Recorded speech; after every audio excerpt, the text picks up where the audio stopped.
आपण Mahadev waiting app प्रकरणी red झाली, त्याच्यानंतर आपल्या नारायणगाव हद्दीमध्ये बांगलादेशी नागरिकांवरती कारवाई झाली होती. या अनुषंगाने आपण नागरिकांना नारायणगाव पोलीस स्टेशन तर्फे माननीय वरिष्ठांच्या आदेशाने आपण त्यांना भाडे करार जे बाहेरून राज्यातून आलेले आहेत, बाहेर जिल्ह्यातून आलेले आहेत, बाहेर देशातून आलेले आहेत, अशा नागरिकांचे भाडे करार देण्याबाबत आपण आवाहन केलं होतं आणि त्यांना 15 दिवसाची मुदत दिली होती. परंतु काही नागरिकांनी खूप चांगला रिस्पॉन्स दिला. आपल्याकडे जवळजवळ 300च्या आसपास सोसायट्यांनी घरमालकांनी आपल्याकडे भाडे करार दिलेले आहेत. परंतु काही नागरिकांनी आपल्याला त्या आव्हानाकडे दुर्लक्ष केल्यामुळे आपण आतापर्यंत जवळजवळ 2 गुन्हे दाखल केलेले आहेत आणि आता प्रोसिजर चालूच आहे गुन्हे दाखल करण्याची. एकंदरीत बाहेरून आलेल्या नागरिकांची माहिती होणे, त्याच्यानंतर फसवणुकीच्या घटना होणे, त्यानंतर अशा अवैध धंद्यांच्या अवैध गोष्टींच्या बाबतीत थोडासा धोका वाढला होता. त्या अनुषंगाने आपण अशा प्रकारच्या आता कारवाई सुरू केलेल्या आहेत आणि माझं नागरिकांना देखील आव्हान आहे की ज्यांनी भाडे करार दिला नसेल तर त्यांनी तात्काळ आपण नारायणगाव पोलीस स्टेशनला आपला भाडे करार आपण या ठिकाणी जमा करावा.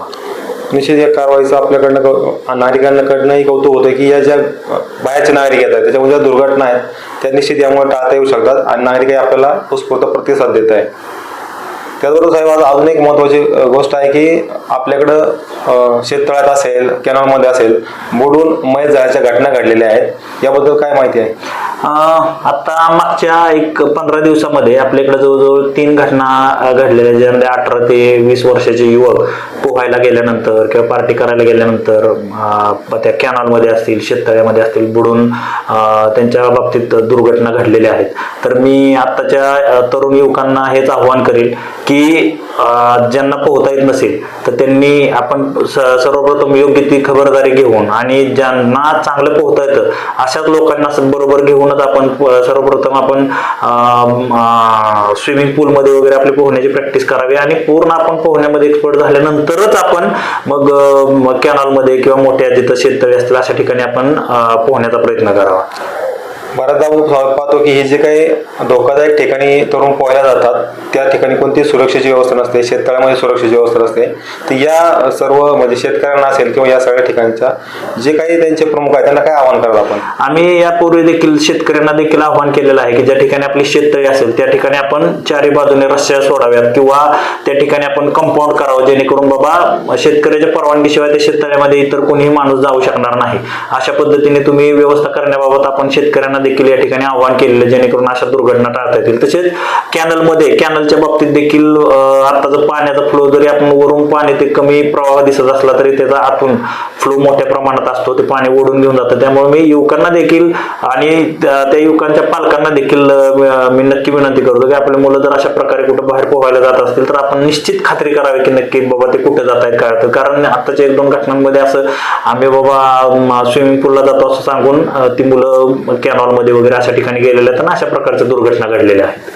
बऱ्याचदा पालकांचं यात सगळ्याकडे दुर्लक्ष होतं आणि अशा दुर्घटना घडतात. पालकांनी नेमकी काय जबाबदारी वागलं पाहिजे? आता बऱ्याच ठिकाणी असं पण झालेलं आहे की पालकांना आता मुलं मोठी झाली आहेत, 18 वर्षाच्या पुढे गेलेले आहेत, तर मुलं मोठी झालेली आहेत, मग आम्ही नोकरीला जातोय किंवा आम्ही बाबा कुठं बाहेर फिरायला जातोय असं सांगून मुलं त्यांची फसवणूक करून त्यांना म्हणजे पार्ट्या वगैरे करणं अशा पद्धतीने ते थोडंसं. आणि काय मुलं आता मी तरुण मुलं बघतोय की आम्ही वारंवार शाळेमध्ये जाऊन कॉलेजवरती जाऊन आम्ही व्यसनमुक्तीच्या बाबतीत आम्ही खूप कंटिन्यू आम्ही लोकांना मार्गदर्शन करतोय किंवा आव्हान करतोय की व्यसनापासून दूर राहण्याबाबत. तरी देखील बराचसा तरुण वर्ग व्यसनाच्या आहारी गेलेला आहे आणि त्याचा तोटा निश्चितच आपण अशा प्रकारे रोड ऍक्सिडेंटचं प्रमाण असेल, त्याच्यानंतर काय आत्ताच्या कारवाई मुलं व्यसनाच्या आहारी गेल्यामुळे चेन स्नॅचिंग, चोऱ्या, घरफोडी, त्याच्यानंतर अशा प्रकारे काही अपघात नसतील अशा प्रकारच्या घटना घडत आहेत. तर मी पालकांना निश्चित मी एक तुम्हाला आव्हान करतो की आपले मुलं जर व्यसनाच्या आहार जात असतील किंवा चुकीच्या मार्गाला लागत असतील तर तुम्ही तुमच्या पुरते ती गोष्ट मर्यादित न ठेवता आम्हाला पोलीस स्टेशनला कळवावी, जेणेकरून आम्हाला त्यांच्यावर योग्य ती कारवाई करता येईल.